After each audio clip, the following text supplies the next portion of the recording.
पहला ऐसा केस है जिसकी पुलिस ने जांच की, पुलिस ने इन्वेस्टिगेशन किया। अब सोचिए, एक पुलिस पूरी, और पुलिस का खुद चीफ उस शहर का जो चीफ था, वो एक ऐसे केस की इन्वेस्टिगेशन कर रहा है जिसमें जो सस्पेक्ट है, संदिग्ध है, वो दिखाई नहीं देता, वो एक भूत है। और अब उस भूत के बारे में उसे पता करना है, उस भूत की सच्चाई पता करनी है, उस भूत को सामने लाना है, हो सके तो पकड़ा गया तो उसे सजा भी दिलानी है। लेकिन उस पुलिस अफसर को यह भी पता नहीं कि वो भूत मेल है, फीमेल है, उसकी उम्र क्या है, कौन है, कहां से आया, क्या नाम है। लेकिन सारी हवाई चीजें होते हुए भी पुलिस को इसकी जांच करनी है, और बाकायदा पुलिस रिकॉर्ड में ये दस्तावेज है। इस कहानी के बीच में मैं आपको वो दस्तावेज भी दिखाऊंगा जो पुलिस की अपनी तरफ से, पुलिस चीफ के स्टेटमेंट है। और बाकायदा उस वक्त कई जर्नलिस्ट से उन्होंने इंटरव्यू में सारी बातें कही, और उस पुलिस वाले ने यह भी कहा कि मैंने जो जो चीजें देखी, मुझे यकीन हो गया कि ये किसी इंसान का काम नहीं है, किसी भूत का ही काम है। कहानी स्पेन की है, बहुत ही खूबसूरत देश, और कहानी स्पेन की राजधानी मैड्रिड की है। मैड्रिड फुटबॉल के लिए भी जाना जाता है। स्पेन और मैड्रिड के इतिहास में ऐसा केस इससे न पहले कभी हुआ, न उसके बाद कभी और हुआ। एक भूत का केस जिसकी जांच मैड्रिड पुलिस ने की। कहानी मैड्रिड की 18 साल की एक लड़की की है जिसका नाम है स्टेफिना लजारो। स्टेफिना लजारो मैड्रिड के पास ही एक अपनी फैमिली के साथ एक अपार्टमेंट में रहती थी। उस अपार्टमेंट का नाम था Louis Marian 8 apartment. Louis Marian 8 apartment. 18 साल की हो चुकी थी स्टेफिना, और कॉलेज में दाखला मिल चुका था, कॉलेज जा रही थी।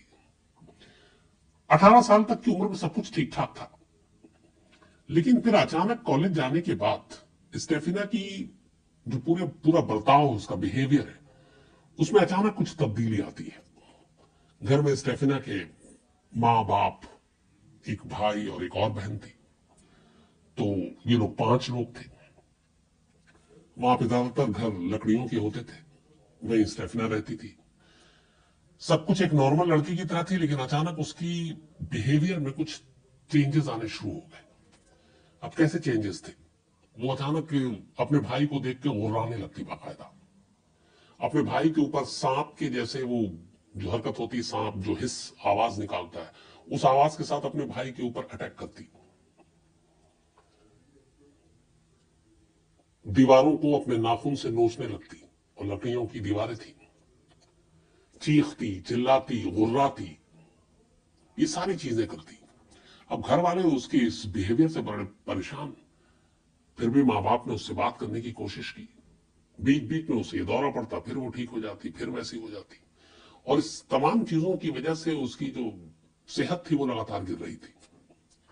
माँ बाप ने उससे बहुत पूछा, तो एक दिन स्टेफिना ने बताया कि मुझे भी नहीं मालूम मैं ऐसा क्यों करती हूँ या क्या करती हूँ, लेकिन मुझे आधी रात को अमूमन कुछ एक शैडो, एक साया सा दिखाई देता है, और पता नहीं क्या है, इंसान तो नहीं है, लेकिन वो एक कोई अजीब सी चीज होती है, और मैं उसे जब भी देखती हूँ तो मुझे अजीब सा होता है। उसके बाद फिर मैं गुर्राने लगती हूँ, अपने नाखून से दीवारों को नोचने लगती हूँ, सांप की तरह हिस जो आवाज है वो निकलती है।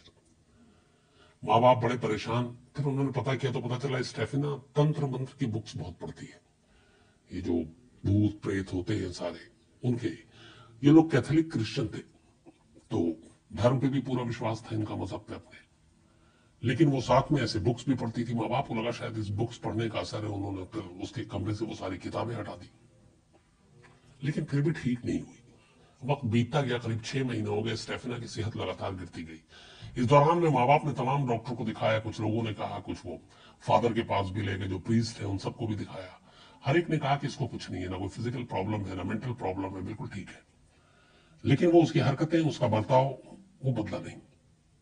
सेहत लगातार गिर रही थी। माँ बाप को अपनी बच्ची की फिक्र थी। आखिरकार उन्हें लगा 6 महीने के बाद, ये बात है, ये सारी कहानियां शुरू थी अर्ली 1990 में, लेकिन अगस्त 1991 में स्टेफिना की सेहत जब लगातार गिरती गई, वो कमजोर हो गई, तो माँ बाप से बर्दाश्त नहीं हुआ, और वो उसे मैड्रिड के एक सरकारी हॉस्पिटल में ले गए। उन्होंने कहा कि इसका पूरा चेकअप कराएंगे, पता करेंगे क्या बीमारी है, क्या है। अब वो हॉस्पिटल गई, हॉस्पिटल में सारा चेकअप हुआ, हर एक एक्सपर्ट्स ने देखा, साइकेट्रिस्ट ने भी देखा, 3 वीक तक उसका अस्पताल में इलाज चला, लेकिन कोई बीमारी नहीं निकली। डॉक्टरों ने कहा कि ये बिल्कुल फिट है, मेंटली भी हेल्दी भी है, सब कुछ है, लेकिन सेहत क्यों गिर रही है, ये समझ में नहीं आ रहा था। 3 हफ्ते के बाद अचानक एक रोज अस्पताल में स्टेफेना की मौत हो जाती है। बिल्कुल नॉर्मल थी, घर वाले भी मिलने आते थे, देखते थे, डेली की तरह उस दिन भी नॉर्मल थी। अगस्त 1991 की बात है, एग्जैक्ट डेट याद नहीं है मुझे। तो अचानक उसकी मौत हो गई। घर वालों को जब ये बात पता चली तो उनको यकीन नहीं हुआ, क्योंकि स्टेफिना से वो कुछ वक्त पहले भी मिले थे, कुछ घंटे पहले भी, और वो बिल्कुल ठीक थी। हाँ, जो उसके साथ ये सारी चीजें हो रही थी पिछले 6 महीने से, वो बंद नहीं हुआ था, लेकिन डॉक्टरों को भी कोई ऐसी बीमारी का पता नहीं चला था। अब उन्होंने कहा ये क्या, डॉक्टर भी हैरान थे कि अचानक उसकी मौत कैसे हो गई। इसके बाद खैर पोस्टमार्टम होता है, ऑटोप्सी रिपोर्ट आती है, तो उसमें और तो कुछ जिक्र नहीं था, बस ये था कि दिल की धड़कन रुक गई और इसी की वजह से मौत हुई। बाकी ना उसके शरीर पे कोई जख्म के निशान, न चोट के निशान, न कोई और सिम्टम, न कोई और बातें। अब 18 साढ़े 18 साल की उम्र में हार्ट अटैक, दिल के दौरे से मौत, ये बात भी डॉक्टरों को अजीब लग रही थी। आजकल तो ऐसे बहुत केस आते हैं, मैं 90s की कहानी आपको सुना रहा हूं, तो ऐसा बहुत कम होता था। इस एज में जनरली दिल का दौरा नहीं पड़ता, लेकिन अब वो डॉक्टर भी हैरान थे पोस्टमार्टम रिपोर्ट देखकर, बट उन्हें कुछ समझ में नहीं आया। खैर, माँ बाप ने फिर बॉडी ली, उसके बाद पूरे रीति रिवाज से कैथोलिक के अपनी बेटी को कब्रिस्तान में ले जाकर दफना दिया। दफनाने के बाद ये लोग घर लौटते हैं। जो स्टेफिना का कमरा था, माँ बाप को उससे बहुत प्यार था, बड़ी बेटी थी, वो उस कमरे को वैसे ही सहेज कर रखते हैं। उसके कमरे की हर चीज की साफ सफाई करते हैं, बेडशीट डालते हैं, और जो स्टेफिना की छोटी छोटी चीजें थी यादगार, जो अपने कमरे में रखती थी, चाहे वो किताबें हों, चाहे वो खिलौने हों जो बचपन में खेलती थी, उसके कपड़े हों, सब वहीं उन्होंने सहेज कर रखा और उस रूम को लॉक कर दिया। बीच बीच में फिर वो रूम की जब सफाई करते और फिर बंद कर देते। पहला हफ्ता तो कुछ नहीं, 1 हफ्ते के बाद अचानक उन्होंने नोटिस किया कि वो बेडशीट बदल देते, उसका कमरा जो है साफ कर देते, सब कुछ ठीक हो जाता। और फिर जब वो दरवाजा खोलते तो हैरान हो जाते, बेडशीट फर्श में पड़ी होती, गद्दे इधर से उधर, किताबें बाकी चीजें कमरे में बिखरी पड़ी हुई है, दीवार पे जो तस्वीरें हैं वो उल्टी हो गई हैं। पहली बार उन्हें लगा पता नहीं क्या है, कुछ पड़ोसी तंग कर रहा है। खैर, उन्होंने फिर से सब कुछ ठीक किया, दरवाजा लॉक कर दिया। 2-4 दिन के बाद फिर कमरे का दरवाजा खोला सफाई के लिए, फिर वैसी बेतरतीब चीजें, चादर कहीं और है, गद्दे कहीं और है, तकिया कहीं और है, तस्वीरें उल्टी पड़ी हुई हैं। जीसस क्राइस्ट की तस्वीर थी, वो भी उल्टी हो गई है। अब उन्हें बड़ा अजीब लगा। इसके बाद एक नई चीज शुरू हो गई। स्टेफिना के कमरे से रात को अचानक, खासतौर पर रात को, अजीब अजीब आवाजें शुरू आने लगी, और खासतौर पर एक जो थी, मम्मा मम्मा, मतलब वो अपनी माँ को पुकार रही है, और माँ उसकी आवाज सुनती, घर वाले भी सुनते, और उस आवाज में बड़ा दर्द होता। रात को ये लोग दरवाजा खोलकर उसके कमरे में जाते, तो वहां महसूस करते कि बहुत ठंडी हवा चल रही है, और बाहर जब वो देखते खिड़की से तो कोई हवा नहीं चल रही है। परेशान, फिर उन्होंने देखा कि सारी चीजें अस्त व्यस्त हैं। ऐसा कई दिन चला, आवाजें आई बड़ी बड़ी। फिर उन्होंने नोटिस किया कि उसके कमरे की जो दीवारें हैं लकड़ी की थी, वो सारी नाखून से खुरची हुई है। और जब उससे पहले दौरा पड़ता था और स्टेफना ने ये सब किया था, उसके बाद उन्होंने वो जो वॉल थी लकड़ियों की, ये सारी चीजें बदलवा दी थी, लेकिन अब नए निशान नाखून के उन दीवारों पर थे। उन्हें बड़ा अजीब लगा, फिर डर भी लगा कि कुछ है। पहले उन्होंने चेक किया, पड़ोसियों, किसी ने तंग तो नहीं कर रहा है, वो सब चीजें नहीं थी। फिर उन्होंने क्या किया कि उसके कमरे को लॉक करके और नट बोर्ड लगा दिया, ताकि अब उसमें कोई जा ही नहीं। अगले दिन बहुत तेज ठंडी हवा घर के अंदर, और उन्हें आवाजें अजीब अजीब सुनाई दी, चीखने की, चिल्लाने की, मम्मा मम्मा। और उसके बाद वो दरवाजे का नट बोल्ट अपने आप खुल गया और पूरा दरवाजा खुल गया। घर वालों ने देखा, वो और घबरा गए। इसके बाद परेशान, अब उन्हें ये लगा कि पड़ोसियों को बताएं तो पड़ोसी हंसेंगे, कौन इस बात पर यकीन करेगा कि घर की तस्वीरें उल्टी हो रही हैं, चादर इधर से उधर है, तकिया कहीं और है, दीवार पे नाखून के निशान है ताजे। बड़ी परेशान, लेकिन फिर लगा कि कुछ पड़ोसियों को इसमें बताना चाहिए। स्टेफिना के माँ बाप ने पड़ोसियों से बात की, उन्होंने हमारे घर में इस तरीके से हो रहा है। कुछ पड़ोसियों ने कहा हमें रात को हमें भी आपके घर से आवाज सुनाई देती है। फिर उन्होंने कहा कि ये सारी चीजें हैं। कुछ पड़ोसियों ने हिम्मत की, उन्होंने कहा कि चलो। रात को वो गए और विटनेस बने, उन्होंने देखा सब कुछ ठीक है, अचानक ठंडी हवा चलने लगी, आसपास में और कहीं नहीं चल रही है, तस्वीरें उलट रही हैं। ये सारी चीजें जब देखी तो पड़ोसी भी घबरा गए, लेकिन अब पड़ोसी विटनेस बन गए थे। अब ये सिलसिला चलता रहा, मां बाप परेशान। इसी दौरान में एक नई चीज हुई। जिस कॉलेज में स्टेफिना पढ़ती थी, उस कॉलेज की 2-3 टीचर स्टेफिना के घर पहुंचे अचानक, और स्टेफिना की मौत को करीब 15 दिन से ज्यादा का वक्त बीत चुका है। वो स्टेफिना के माँ बाप के पास आते हैं और कहते हैं हमें आपसे कुछ बात करनी है, आपको कुछ बताना है।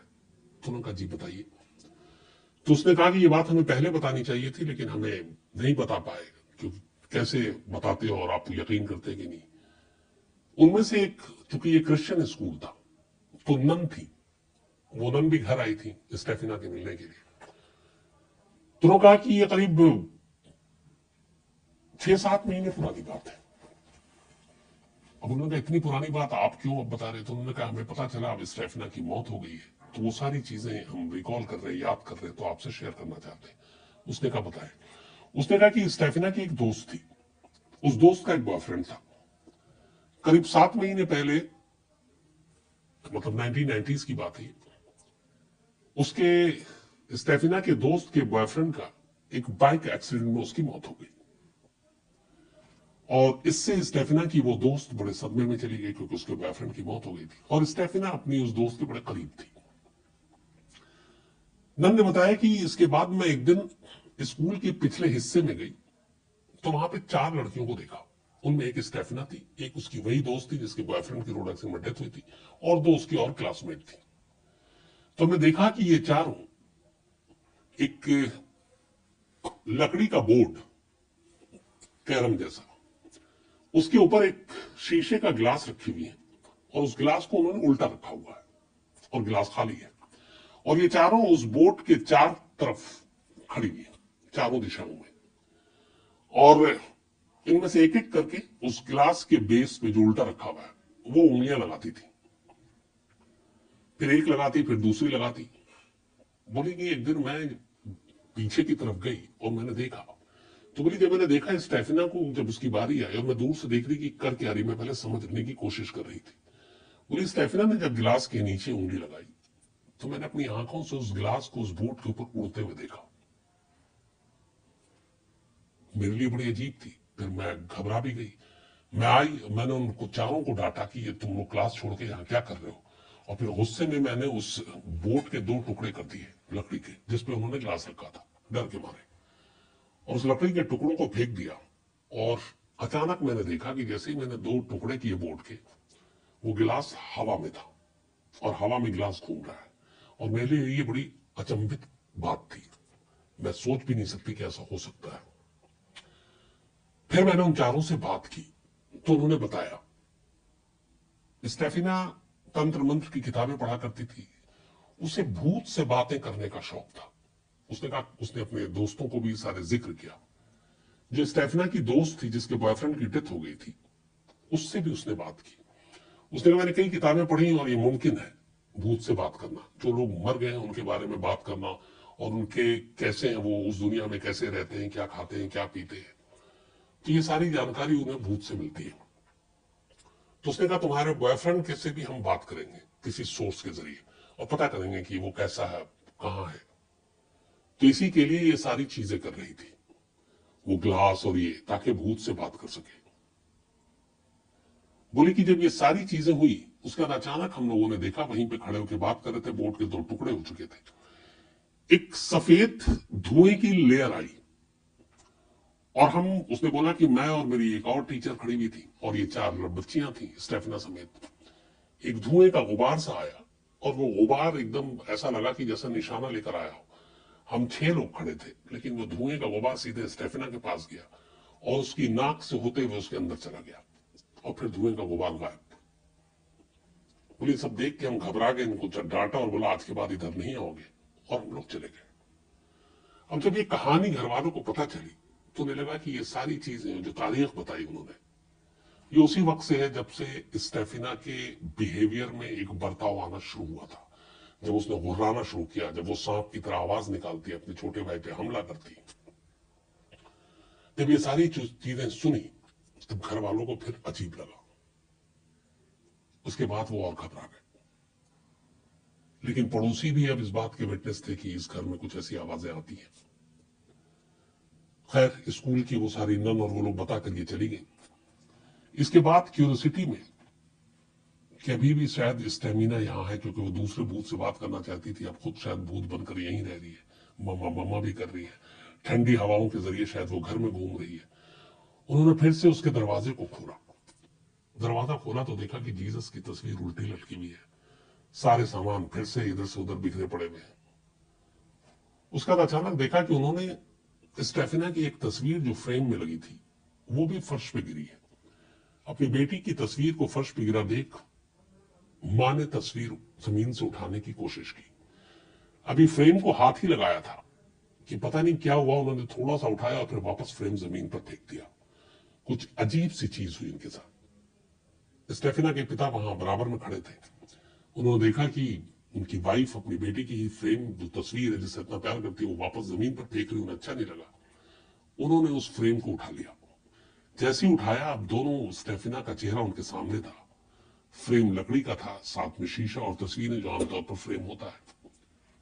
फिर उन्होंने जो मंजर देखा वो ये था कि उस फ्रेम के अंदर स्टेफिना के चेहरा अचानक जलने लगा और आग सिर्फ चेहरे पर थी। न फ्रेम पे कहीं आग है, न लकड़ी पे है, न और कहीं नीचे है, न उस चेहरे के नीचे की जो तस्वीर है उस पे, सिर्फ आग चेहरे के ऊपर, और चेहरा धू धू कर जलने लगा। स्टेफिना के बाप ने भी घबरा कर वो फिर नीचे फेंक दिया। उसके बाद ये लोग बाहर आया, अचानक तेज तेज आवाज आने लगी। रात किसी तरह काटी। अगले दिन इन्होंने फिर प्लम्बर को बुलाया और हेवी सोफा सेट और बाकी फर्नीचर उस कमरे के दरवाजे को नट बोल्ट से बंद कर दिया, एक तरह से पूरा लॉक कर दिया, और उस दरवाजे के बाहर बड़े बड़े सोफा सेट और ये लगा दिया ताकि ये दरवाजा खुले नहीं कभी। और उसके बाद चले गए। वो रात हुई। अचानक घर में बहुत तेज उस दिन आवाज आई। ऐसा लगा कोई चीख रहा, उस कमरे से बाहर आना चाहता है। थोड़ी देर के बाद कमरे का नट बोल्ट दरवाजे का अपने आप खुला।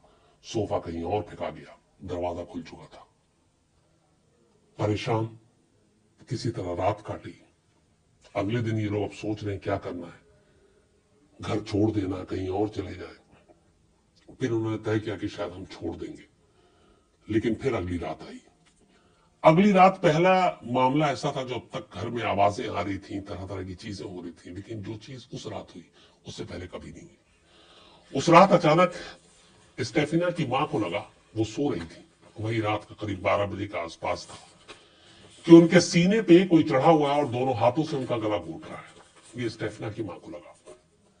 पहले उन्होंने हाथ हटाने की कोशिश की, कोई दिखाई नहीं दे रहा, लेकिन लगा कोई वजनी चीज है और गला घोट रहा है। उन्होंने काफी ट्राई किया, नहीं हुआ। तब तक पति को भी लग गया कि ये परेशान है और कुछ कह रही है।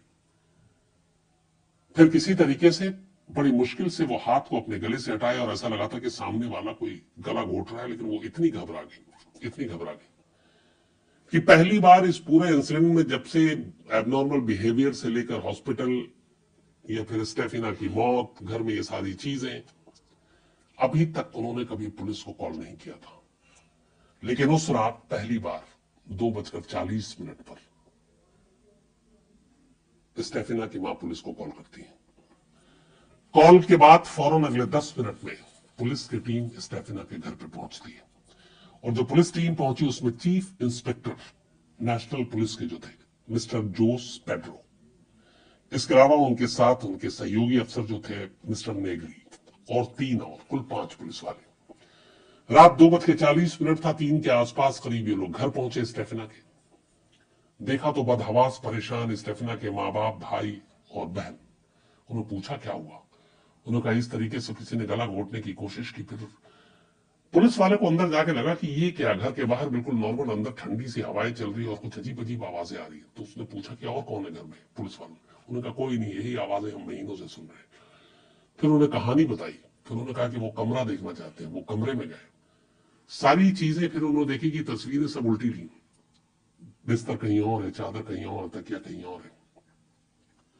इसके बाद उन्होंने उस कमरे के अंदर बहुत तेज हवा और आंधी की सुगबुगाहट आई। पुलिस वालों ने कहा कि खिड़की खोल के देखते हैं। उन्होंने खिड़की खोल के देखा, बाहर बिल्कुल मौसम शांत। अब पुलिस वालों की हवा खराब हो गई और उन्हें लगने लगा कि कुछ गड़बड़ है। अब वो भी क्या करें, उन्हें एक अनजाना रहस्यमयी, मतलब क्रिमिनल कहें या क्या कहें, जो दिखाई नहीं दे रहा उसको कैसे पकड़े, घर वालों को कैसे सांत्वना दे। तो पुलिस वालों ने जो भी उस वक्त किया, उस रात समझा बुझाकर, तब तक सुबह हो ही गई थी, वो चले गए। बट उनके दिमाग में ये बात घूमती रही। अगले दिन उन्होंने इन्वेस्टिगेशन के नाम पे फिर से उस घर का रुख किया। वहां गए तो उन्होंने डिटेल में कहानी पूछी। रात का वक्त था और उन घर वालों ने कहा कि जो भी होता है यहां रात को होता है। तो उन्होंने कहा ठीक है, हम रात को इस बार खुद विटनेस बनेंगे। पुलिस वाले रुक गए पांचों। रुकने के बाद अब उन्होंने कहानी सुनी, सारी कहानी समझ में आ गई। फिर उन्होंने कहा कि स्टेफिना के फादर ने कहा कि जो उनका छोटा बेटा है, अक्सर कई बार ऐसा होता है कि उस कमरे में, जिस कमरे में वो सोता है, दो बेड, एक उसकी बहन के, एक उसके। बोले मैं अगर उसको राइट बेड पे सुलाता हूं तो हवा में उछल कर, जैसे फुटबॉल है, वो लेफ्ट बेड पे चला जाता है और वहां से फिर राइट पे आ जाता है। कोई ऐसा लगता है कि उसको उठा के फुटबॉल की तरह इधर से उधर घुमा रहा है। पुलिस वालों ने कहा क्या मजाक है। बोला आप चली। अब पुलिस की टीम, स्टेफना के फादर, ये सब उस कमरे में पहुंचे। उनका बेटा छोटा एक बेड पे है। थोड़ी देर के बाद पुलिस वालों की आंखों के सामने हवा में उछलता है फुटबॉल की तरह वो बच्चा, और दूसरे बेड पर, फिर वहां से इस बेड पर उनके सामने फिर जीसस की तस्वीर सीधी थी उल्टी हो जाती है, सारी चीजें बिखर जाती हैं और एक शोर, एक चीख सुनाई देती है। पहली बार पुलिस वालों को एहसास होता है कि इस घर में कुछ अजीब सी चीजें हैं। उसके बाद वो बाहर निकलते हैं, जाकर थाने में पूरी केस की रिपोर्ट दाखिल करते हैं और जो जो उन्होंने विटनेस देखा, उन्होंने कहा कि मैंने खुद देखा। उनके सामने फिर से उस दरवाजे की नट बोल्ट लगाया जाता है, कुंडी लगाई जाती है और उनके सामने वो दरवाजा अपने आप खुल जाता है, नट बोल्ट उड़ जाता है। उन्होंने कहा कि मैंने अपनी आंखों से देखा और चेक किया, अननेचुरल तरीके से दरवाजा खुले। ये सब रिपोर्ट में है पुलिस के और आंखों के हमारे सामने। तेज हवाएं चल रही है, ठंडी हवाएं चल रही है, आंधी की आवाज आ रही है, शोर सुनाई दे रहा है, बाहर सब कुछ शांत है। पुलिस वालों ने ये सारी चीजें रिपोर्ट लिखी। ये खबर उस वक्त मीडिया में आई। मीडिया ने पुलिस वालों का इन सबका इंटरव्यू लिया। इन्होंने सारी कहानियां बताई जो उन्होंने देखी थी और इसके बाद फिर जांच की। पहले, अब भूत प्रेत पे तो यकीन कर नहीं सकते, किसी दुश्मन का तो हाथ नहीं है, कोई ऐसा तो नहीं जो इनसे घर खाली कराना चाहता है या कोई और बात। पूरी इन्वेस्टिगेशन की कई महीने, मतलब महीने नहीं, लगभग हम 20 से 30 दिन के करीब अंदर, तो उन्हें ऐसी कोई भी सस्पेक्टेड चीज नहीं मिली। उस घर के अंदर जाती उनकी फीलिंग अलग हो जाती थी, बदल जाती थी, ऐसा लगता था यहां कुछ है। लास्ट में पुलिस को भी कुछ मिला नहीं, पुलिस चीफ को भी कुछ मिला नहीं। उन्होंने एक मशवरा दिया स्टेफिना के घर वालों को।